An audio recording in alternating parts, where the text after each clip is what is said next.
Hello friends, मैं हूँ प्रीति और आज हम देखेंगे कुछ मनी मैनेजमेंट टिप्स जो मैंने मेरे खुद के लाइफ में अप्लाई किए और I got better results of it. So let's get started.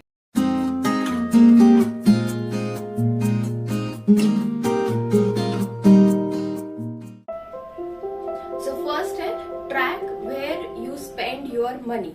सो हमारा एक बजट होना चाहिए कि एक्चुअली हम कहाँ पे खर्च करते हैं पैसे, किस किस रिसोर्स से हमें पैसे आ रहे हैं। वो सैलरी हो सकती है, इनकम हो सकता है रेंटल वाला, या फिर अपना बिजनेस इनकम भी हो सकता है, कुछ किसी भी तरह का इनकम हो सकता है। तो जस्ट ट्रैक कि आपके इनकम से रिसोर्सेज क्या क्या है और आप स्पेंड कहाँ कहाँ पे कर रहे हो। सो इससे आपको एक आइडिया आ जाएगा किसी पर्टिकुलर कैटेगरी में आपके ज्यादा पैसे खर्च हो रहे हैं या फिर किस में आपके ज्यादा पैसे खर्च होने चाहिए।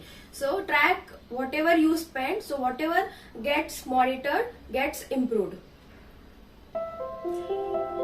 तो सेकंड है protect your wealth by buying health insurance and term insurance. So generally ऐसे हमारा कंसेप्ट रहता है कि हेल्थ इंश्योरेंस मतलब अगर हमें कुछ हॉस्पिटलाइजेशन हो जाए और कुछ कैशलेस करवानी हो सर्विसेज या फिर बिल्स पे करने हो तो हेल्थ इंश्योरेंस काम आता है। और टर्म इंश्योरेंस भी किसी की टाइमली डेथ हो जाए तो फिर तब उसके फैमिली को वो सारा फाइनेंशियल एड मिलता है। बट एक्चुअली इंश्योरेंस का मतलब ही होता है कि जब भी ऐसे कुछ अनफोर्सीन सिचुएशंस आए तब आपकी वेल्थ को कोई झटका ना बैठे। तो अगर आपके पास इंश्योरेंस है तो it is acting like a compound to your wealth. So just buying health and term insurance, you are protecting your wealth to get debited for unforeseen circumstances. So buy health insurance and term insurance as early as possible in your life. Third है plan your financial future ahead in the life.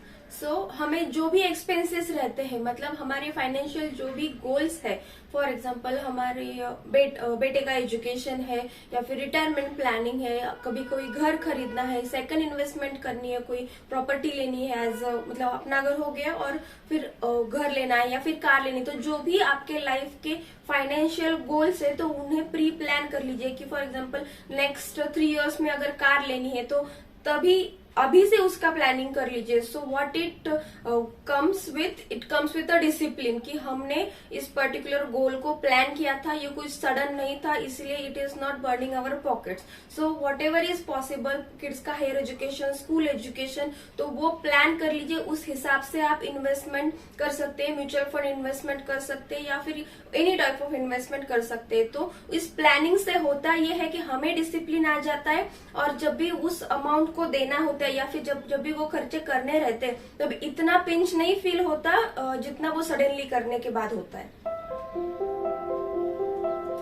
Fourth है invest in instruments whichever you are comfortable with and whichever you understand. So हमें जो भी investment पता है उसी बारे में हमने इन्वेस्ट करना चाहिए। और अगर कोई कुछ टाइप ऑफ इन्वेस्टमेंट नहीं पता है तो उसे खुद सीख के फिर उसमें इन्वेस्टमेंट करना चाहिए। ज्यादातर ये होता है कि सोशल मीडिया और इन्वेस्टमेंट जो ट्रेंड्स रहते हैं कि फॉर एग्जांपल बिटकॉइन आ गया या फिर और कोई क्रिप्टो करेंसी आ गई तो फिर वो ले ले, बॉन्ड मार्केट अच्छा चल रहा है तो बॉन्ड ले ले, या फिर स्टॉक में अभी ग्रोथ है तो स्टॉक ले ले। तो ये हम ज्यादातर ऐसे होता है कि किसी और का सुन के ले लेते, नहीं इसे स्टॉक में बहुत अच्छा फायदा हुआ तो चलो अभी मैं स्टॉक कर देता हूँ। एंड व्हाट इफ कि आपने जब वो अप में था तभी उसमें इन्वेस्ट किया और फिर वो डाउन चला गया।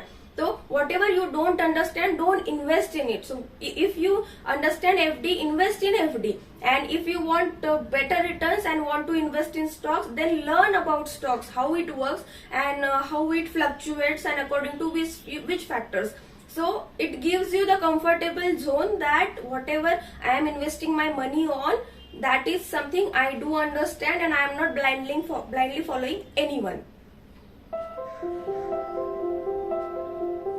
Fifth है always put 10% of your income, monthly income for your personal enjoyment. So for example आपकी अगर 50,000 पर मंथ सैलरी है तो हर महीने 5,000 रुपए आप अपने खुद के लिए रखिए। जो भी आपको एंजॉयमेंट करना है, आपको कभी किसी स्पा में जाना है या फिर कभी कोई ऐसे स्पोर्ट्स इक्विपमेंट खरीदने हैं कि जो आपको लगता था आपको खेलना चाहिए, कोई क्लास ज्वाइन करना है, या फिर एनी टाइप ऑफ थिंग, कहीं एकदम फाइन डाइन रेस्टोरेंट में डाइन इन करना है, any type of thing which you enjoy personally. So whoever earns that, he or she should keep 10% of this particular income amount for only for purely enjoyment of self.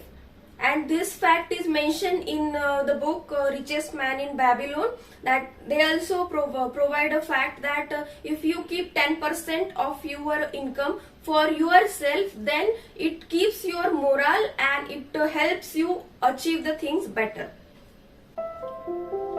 और sixth है कि be always grateful to money. So whatever money we earn, it is a tool. So we should be grateful about money because it is comforting our family, it is providing food to our family. And if we think a lot negative about it, then it is going nowhere. अगर हम किसी चीज को ज्यादा कोसते रहते हैं तो उससे ज्यादा अच्छा फीलिंग नहीं आता है और it just drains out your energy और सोचने की क्षमता चली जाती है उससे. Be always grateful to money, think positively and plan your financial future. And that's all for today. Please do like, share and subscribe for more simplified finance concepts. Bye bye.